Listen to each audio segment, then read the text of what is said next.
بسم اللہ الرحمن الرحیم۔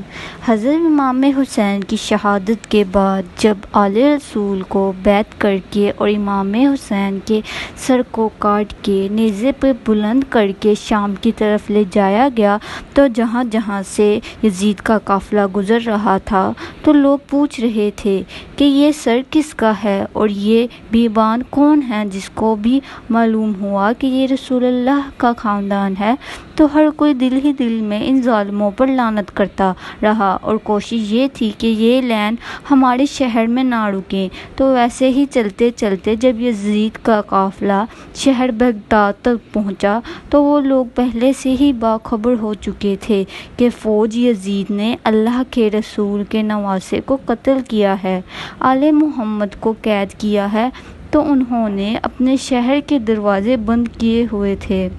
قافلے کے شہر کے باہر رک گیا اور درخت کے سائے میں یزید کے سپاہی سونے لگے۔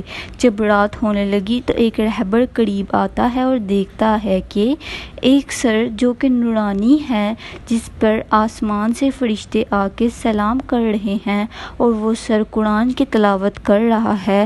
جیسے ہی واپس اپنے گھر گیا اور پوری رات سوچنے لگا کہ یہ کس مقدس ہستی کا سر ہے، بس فوراً صبح آ کے سپاہیوں سے پوچھنے لگا۔ عمر کہنے لگا یہ قافلہ شام جا کر رکے گا کیونکہ ہمیں یزید سے بہت بڑا انعام ملنا ہے۔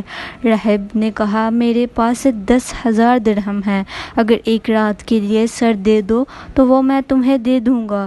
جب آپس میں یہ مشورہ سب بیٹھ کر کرنے لگے، اس بات پر پہنچے کہ رات اور رکتے ہیں۔ بالآخر ان ظالموں کو 10,000 درہم دے کے راہب امام حسین صلی اللہ علیہ وسلم کا سر لے کر اپنے گھر آ گیا اور ایک پتھر پر آ کر اس کو رکھ دیا اور زار و قطار رونے لگا۔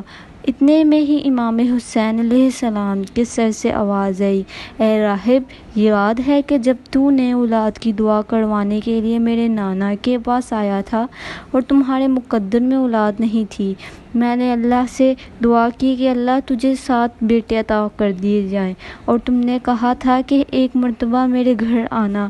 اے راہب، آج میں حسین تیرے گھر آ ہی گیا۔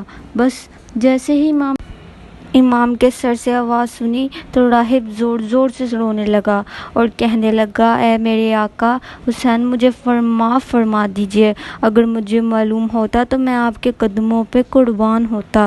امام حسین نے فرمایا، اے راہب، اللہ کی مرضی یہ ہے، کیونکہ اللہ کا دین میرے خون سے زندہ ہونا تھا۔ پوری رات وہ مولا حسین کے سر سے گفتگو کرنے لگا۔ جس صبح کا وقت قریب آیا تو راہب نے سوچا کہ میں مولا حسین کا سر واپس کیسے کروں۔ تاریخ نے لکھا ہے کہ وہ جو 7 بیٹے حسین کی دعا سے ملے تھے، ان میں سے ایک بیٹے کا سر کرم کر کے شمر کے پاس لے گیا۔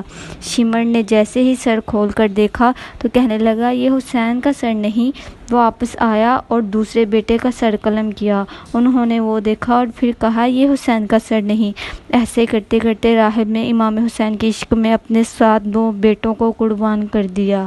جب آخری بیٹے سر شمر نے دیکھ کر یہ کہہ دیا کہ اے راہب، تو وعدہ خلافی کر رہا ہے، اگر حسین کا سر نہیں دیا تو ہم تیرے پورے خاندان کو قتل کر دیں گے۔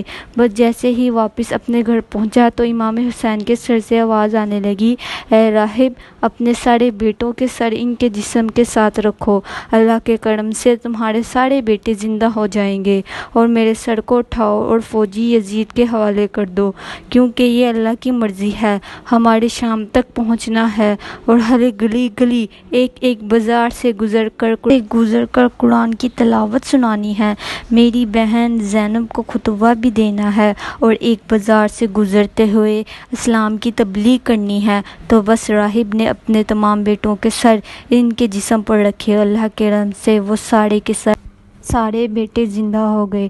راہب نے روتے روتے حضرت حسین کا سر یزید کے حوالے کر دیا اور کہا، اے لعنتی، تجھ پر قیامت تک تیرے ظلم کی لعنت پڑتی رہے۔ اور آج بھی جس پتھر پر حضرت حسین کا سر رکھا گیا، آج بھی اس پتھر سے خون نکلتا ہے، کیونکہ شہید کبھی مرتے نہیں اور ان کا خون لائے گا نہیں جاتا۔